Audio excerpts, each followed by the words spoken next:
everyone. So in today's class, what we are going to discuss is your essay writing. Essay writing बच्चे आपके writing module का second question है. और अगर exam की sequence की बात की जाए तो स्पीकिंग से पेपर स्टार्ट होता है. स्पीकिंग के 5 क्वेश्चंस हैं. उसके बाद आता है आपका समराइज रिटन टेक्स्ट और उसके बाद आता है एसे राइटिंग. एग्जाम में यूजुअली आपको 1 या 2 एसेज आ जाते हैं. Rarest of the rare occasion है जहाँ पे 3 एसेज भी पेपर में आते हैं. एक एसे करने के लिए आपको टाइम कितना मिलता है? 20 मिनट्स. अगर 2 एसे आएंगे तो कितना टाइम मिलेगा? 40 जी नहीं, 20 मिनट्स ईच. सो अगर 2 एसे आएंगे तो 20 मिनट्स एक एसे राइटिंग के अलग, 20 मिनट्स अगली राइटिंग के अलग. You will never see a timer of total 40 minutes और 60 मिनट्स. टाइमर आपको हर बार एक एसे के लिए 20 मिनट्स का ही दिखेगा. जब वो टाइम खत्म हो जाएगा स्क्रीन ऑटोमेटिकली नेक्स्ट हो जाएगी और तब वहाँ पे आपको जो नेक्स्ट टाइमर मिलेगा, नेक्स्ट स्टेटमेंट अगर आपको आई एग्जाम में तो फिर से 20 मिनट्स के टाइमर के साथ आए. एक एसे लिखने की वर्ड लिमिट क्या है? 200 to 300 वर्ड्स. और ये लिमिट सबने ध्यान रखनी है क्योंकि इस लिमिट को ना ही हमने एक्सीड करना है ना ही इससे कम लिखना है. अब हम आगे रूल्स के बाद टेम्पलेट डिस्कस करेंगे जो ऑलरेडी आप लोगों का 200 एंड अबव है. सो इन एनी केस अगर आप अपने आप से कम पॉइंट्स पे फिट कर पाते हो तो ऐसा कभी नहीं होगा कि हम ये मिनिमम लिमिट तक नहीं पहुंच पाए, because this you are going prepared with. ये तो आप प्रिपेयर करके ही जा रहे हो. स्कोरिंग की बात करते हैं जो इम्पोर्टेंट चीज है ध्यान देने वाली. एक एसे स्कोर होता है 15 पॉइंट्स पे. अब ये 15 पॉइंट्स 7 चीजों को बना के मिलते हैं. अब ये 7 चीजें क्या है? सबसे पहले होता है आपका कंटेंट, फिर है form, grammar, spellings, linguistic range, vocab और उसके साथ आपका एक और जो पैरामीटर आ जाता है वो है आइडियाज की डेवलपमेंट प्लस कोहेरेंस. 15 पॉइंट है. वो इन स्किल्स में डिवाइड कैसे हुए हैं? कंटेंट 3 पॉइंट्स पे, फॉर्म 2 पे, grammar 2, spelling 2, linguistic range 2, vocab 2 and coherence and development of the idea 2. 3, 5, 7, 9, 11, 13 and 15. तो ये सारे पैरामीटर्स हैं जो मिलके आपके एसे के 15 पॉइंट बनाते हैं.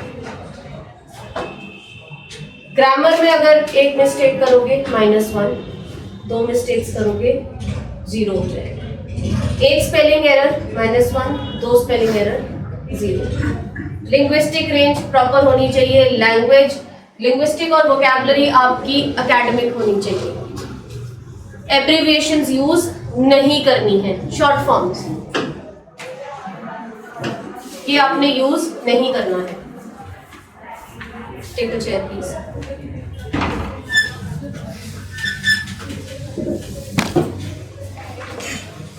एब्रीविएशंस नहीं यूज करनी है, शॉर्ट फॉर्म्स नहीं यूज करनी है, साइंस नहीं यूज करने हैं. इन चीजों से आपका स्कोर डिडक्ट होगा राइटिंग. सो अगर कहीं पे मैंने डोंट का यूज करना है मैं उसको पूरा डू नॉट लिखूं. अक्सर बच्चे सेंटेंस के लास्ट में लिखते हैं एटसेट्रा. etc डॉट नहीं लिखोगे, पूरा एटसेट्रा लिखोगे. और एक चीज, टाइपिंग में अगर आप कंप्लीटली कैपिटल लिखते हो तो भी आपको कोई स्कोर नहीं मिलेगा. कि आपका कैप्स लॉक ऑन है कीबोर्ड पे और सारे वर्ड्स कैपिटल में टाइप कर दिए. कैपिटल क्या आना चाहिए? सिर्फ और सिर्फ अगर कोई प्रॉपर नाउन है वो, या फुल स्टॉप के बाद जब न्यू सेंटेंस शुरू करते हो तो उसका पहला लेटर.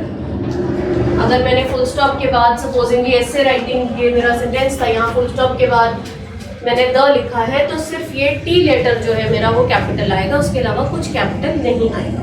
उसके अलावा क्या कैपिटल आएगा? अगर कोई प्रॉपर नाउन दिया गया है तो प्रॉपर नाउन्स किसी भी जगह का नाम, किसी यूनिवर्सिटी का नाम, किसी भी ऑर्गेनाइजेशन का अगर नेम है तो कैपिटल आएगा, नहीं तो कैपिटल नहीं यूज होगा।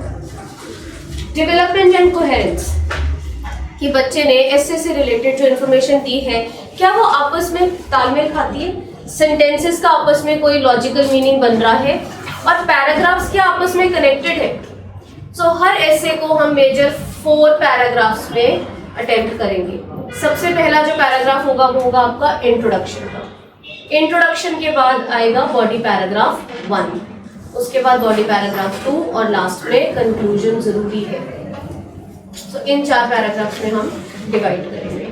अब बॉडी पैराग्राफ 1 और 2 में हो सकता है कभी वन साइडेड अटेम्प्ट आए, सारे ही एडवांटेजेस हो या सारे ही डिसएडवांटेजेस हो, या आपसे आपका ओपिनियन माना गया है, आपको लगता है उस स्पेसिफिक आइटम के कुछ फायदे भी हैं कुछ नुकसान भी हैं, तो आप एक वन साइडेड पैराग्राफ लिख दोगे एडवांटेजेस और दूसरा पैराग्राफ डिसएडवांटेजेस का दे दोगे, और लास्ट में उस स्टेटमेंट को हम कंक्लूजन की हेल्प से कंक्लूड कर देंगे।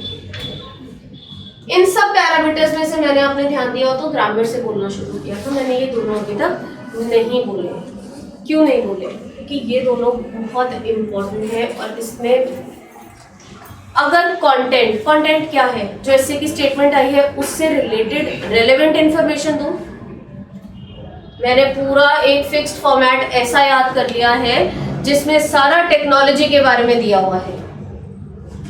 इन द एग्जाम मेरे को कोई ऐसा टॉपिक नहीं आया जो कहीं से भी टेक्नोलॉजी पे रिलेट करता हो। इसका मतलब मेरा कंटेंट बिल्कुल मैच नहीं करा, है ना। अगर किसी स्टूडेंट का कंटेंट में 0 पॉइंट्स आते हैं तो कंप्लीट एसे में 0 मिलेगा आउट ऑफ 15। ग्रामर कितनी भी अच्छी हो, स्पेलिंग कितने भी अच्छे हो, कोई फायदा नहीं है। सो अगर कंटेंट बिल्कुल मिसमैच है तो एसे कंप्लीट 0। सेम है फॉर्म पे। फॉर्म है क्या? आपकी वर्ड काउंट को फॉर्म कहते हैं। रूल में मैंने पहले बताया था, वर्ड काउंट है 200 से 300 के बीच में। अगर कोई स्टूडेंट यहाँ पे 120 से कम लिखता है, एग्जाम में हम कंफ्यूज हो गए, भूल गए, या खुद से सेंटेंसेस बनाने ही नहीं आए, स्ट्रेस की वजह से, एंजाइटी की वजह से इतना पजल हो गए कि इससे कम लिख दिया, या फिर ओवर कॉन्फिडेंट। मैक्सिमम टाइम जितने हम एसेस कवर करते हैं आपको उन्हीं में से ज़्यादा स्टेटमेंट पैराफ्रेज होके आ जाएगी, लैंग्वेज थोड़ी सी मोल्ड होके आ जाएगी, टॉपिक्स वही रहते हैं। अब एज अ स्टूडेंट मैं बहुत खुश हो जाऊंगी कि मैंने ये ऐसे बहुत अच्छे से किया हुआ है और मेरे को एग्जाम में सेम आ गया है। सो बच्चे ओवर अटेम्प्ट कर देते हैं कि वर्ड लिमिट भूल जाते हैं कि छोड़ो आता है लिखते जाओ। तो लिखते जाओ के चक्कर में अगर आप 380 को क्रॉस कर गए या डर के 120 से कम लिखा तो फॉर्म पे आएगा 0, और अगर फॉर्म पे भी 0 है तो भी कंप्लीट एसे में 0 है। ये याद रखना, कंटेंट और फॉर्म पूरे 15 पॉइंट्स को इफेक्ट करते हैं, जबकि ग्रामर, स्पेलिंग्स और लिंग्विस्टिक और वोकैबुलरी ये सिर्फ अपने अपने तक ही केटर करते हैं। सो ऐसा कभी भी नहीं करेंगे कि ऐसे की स्टेटमेंट कुछ बोल रही है, हम एंटायरली कुछ और स्टोरी लिखते जा रहे हैं। I hope the basics are clear. Yes, template discuss करना स्टार्ट करते हैं, और जो टेम्पलेट हम डिस्कस कर रहे हैं, जो टेम्पलेट हमने फ्रेम किया हुआ है, उस टेम्पलेट में एम्पल स्पेसेस हैं आपकी रेलेवेंट इंफॉर्मेशन फिल करने के लिए। काफ़ी सारे ब्लैंक स्पेसेस हैं जहाँ पे आपने एसे के अकॉर्डिंगली जानकारी फिल करनी है। कुछ स्टूडेंट्स जिनकी राइटिंग स्किल्स बहुत अच्छी हैं वो बहुत खुश होंगे कि चलो हमारे पास अपनी तरफ से लिखने के लिए कुछ है, मेरे कंटेंट पे कोई रिस्क नहीं रहेगा, मैं वोकैबुलरी बहुत अच्छी यूज़ करूँगा।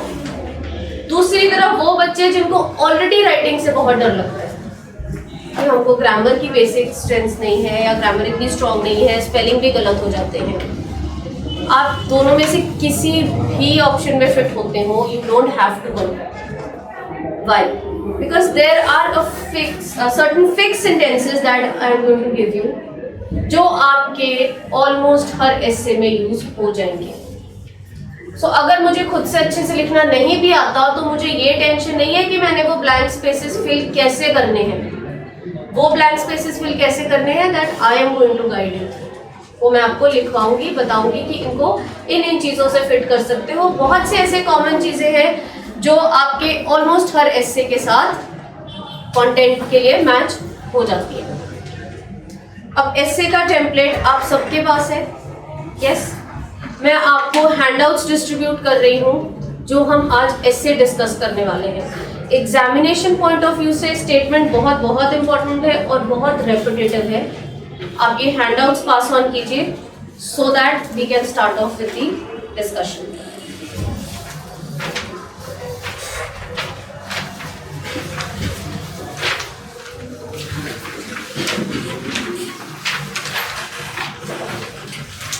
We are going to discuss statement number 1 today.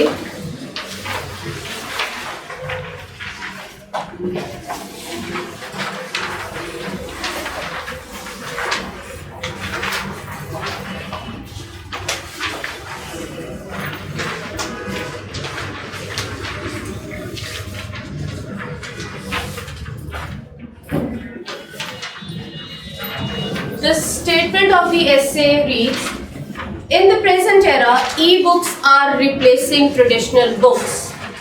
E-books are replacing traditional books. What are the pros and cons of this notion? Main चीजें क्या है?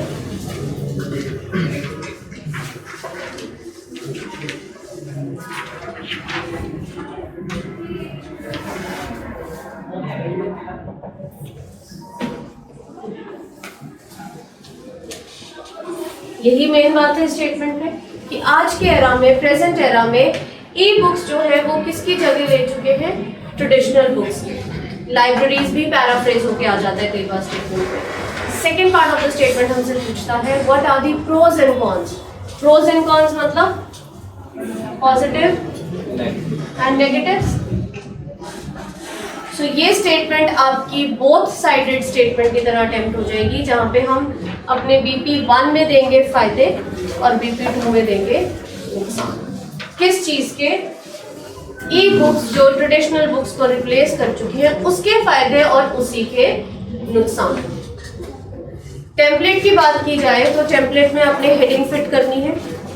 यस, सबसे फर्स्ट लाइन कहती है आपके टेम्पलेट की, It is an irrefutable fact that dash। अब इस डैश में हम अपनी एस्से की स्टेटमेंट को फिट करेंगे क्योंकि हमें पता है कंटेंट के स्कोर हैं। सो ऐसा कभी भी कोई स्टूडेंट नहीं करेगा कि एस्से की हेडिंग पे अपनी तरफ से लिख के आ जाओ कि वो भी हम याद ही करके गए और हम यही लिख के आ गए। No, it is an irrefutable fact that, ये हेडिंग है। Yes, e books are replacing traditional books. अगर मुझे आता है पैराफ्रेज करना तो मैं ई लर्निंग, ऑनलाइन लर्निंग कर सकती हूँ। अगर पैराफ्रेजिंग में डिफिकल्टी होती है, ग्रामर का सेंस नहीं पता चलता, then we can continue with the same heading जो हमको एग्जाम में दी होगी। एक चीज का ध्यान रखिएगा, हेडिंग में हमेशा आपने मेन बात पिक करनी है। कुछ स्टूडेंट्स क्या करते हैं, क्वेश्चन का जो फर्स्ट वर्ड है और जो लास्ट वर्ड है वो पूरा लिख देते हैं। अब what are the pros and cons of this notion, ये लिखने की क्या जरूरत है? This is not your heading. ये तो वो आपसे पूछ रहा है फायदे और नुकसान बताओ। तो हेडिंग में हमने सिर्फ और सिर्फ मेन बात इंक्लूड करनी है और इसके बाद का जो भी स्ट्रक्चर है वो सारा हमने ऑलरेडी प्रिपेयर किया होगा। सो मेरा इंट्रोडक्शन का पैराग्राफ बनेगा, it is an irrefutable fact that e-books are replacing traditional books, which was always debatable, has now become more controversial, with many people claiming that it is beneficial while others reject this notion. The substantial influence of this trend has sparked controversy over the potential impact in recent years. In this essay, I shall discuss my point of view. अब मैंने अपना point of view देना है। Yes, मेरा point of view क्या है? दो तरफा, both sided।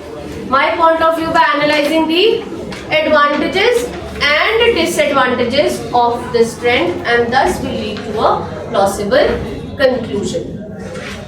So मैंने क्या किया, अपने इंट्रोडक्शन में जो मैं पूरा प्रिपेयर करके गई थी फिक्स स्ट्रक्चर, उसमें एंड एडवांटेजेस के बाद एंड डिसएडवांटेजेस दे दिया, so that I am already going to announce कि मैं क्या लिखने वाली हूँ।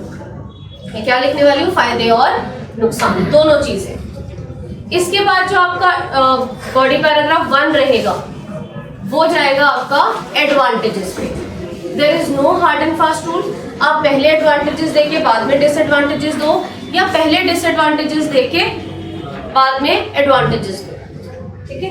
आई will take the positive first and then the negatives in the body paragraph 2। अब ऐसे है ई लर्निंग पे, क्या फायदे हैं ई लर्निंग के? क्विक इंफॉर्मेशन है, बहुत ज्यादा इंफॉर्मेशन मिल जाती है बहुत कम टाइम में। Yes, you can use it at your convenience any time anywhere, right. और क्या पॉइंटर्स हो सकते हैं? Okay, information is easy to store and hold. अगर मुझे बुक्स नोटबुक्स में बहुत सारा मटेरियल रख के उसको सेव करना होगा तो काफी सारी स्पेस लगेगी। ऑनलाइन लर्निंग में स्पेस प्रॉब्लम नहीं है। और yes, it is environment friendly, आप पेपर का उपयोग कम कर रहे हो, एनवायरमेंट को नुकसान कम हो रहा है। कुछ नुकसान भी हो सकते हैं ई लर्निंग के, ऑनलाइन लर्निंग के। क्या नुकसान हो सकते हैं? Very costly. Okay, e books जो है आपकी कई बार बहुत ज़्यादा एक्सपेंसिव वर्जन होते हैं, ठीक है। Sorry, okay, yes, excessive use of technology and just sitting in front of the computer throughout the day or doing things online may affect your health, specifically your eyesight and the body posture. तो health hazards भी हो सकते हैं, health पे भी नुकसान हो सकता है। और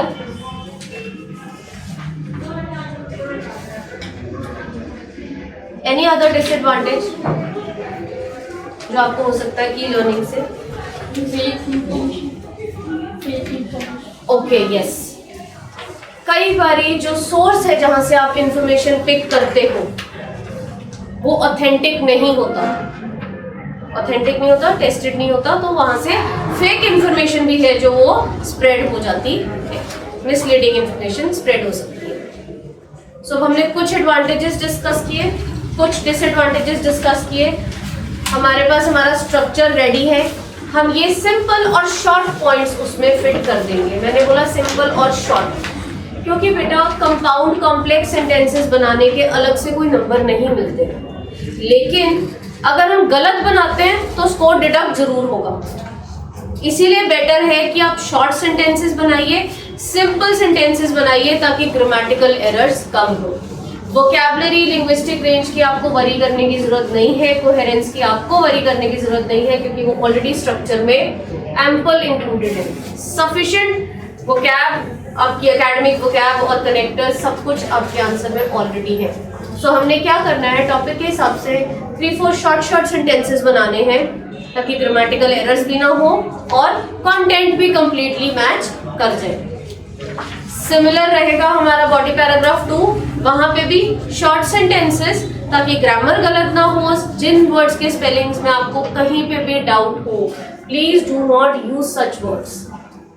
उसकी कोई ना कोई सिनोनिम टर्म यूज करो, उसके लिए कोई दूसरा वर्ड यूज करो, क्योंकि अगर स्पेलिंग एरर होगा तो स्कोर डिडक्ट होगा ही। इट इज बेटर कि जहां पे डाउट हो वो वर्ड को अवॉइड करो। लास्ट में आएगा हमारा कंक्लूजन, कि हम एडवांटेजेस और डिसएडवांटेजेस देते हुए अपना कंक्लूजन जो आप लोगों के पास स्ट्रक्चर में रेडी है उसको फिट इन कर दो। अब सब कुछ हो गया, टाइप भी कर लिया, पॉइंटर्स भी छोटे दे दिए।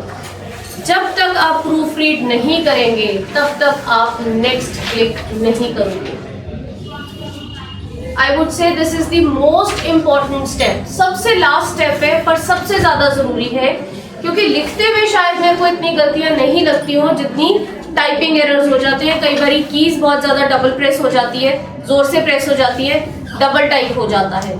फॉर एग्जाम्पल हमने इस लिखना था, डबल टाइप हो गया, डबल एस आ गया, टाइपिंग एरर है।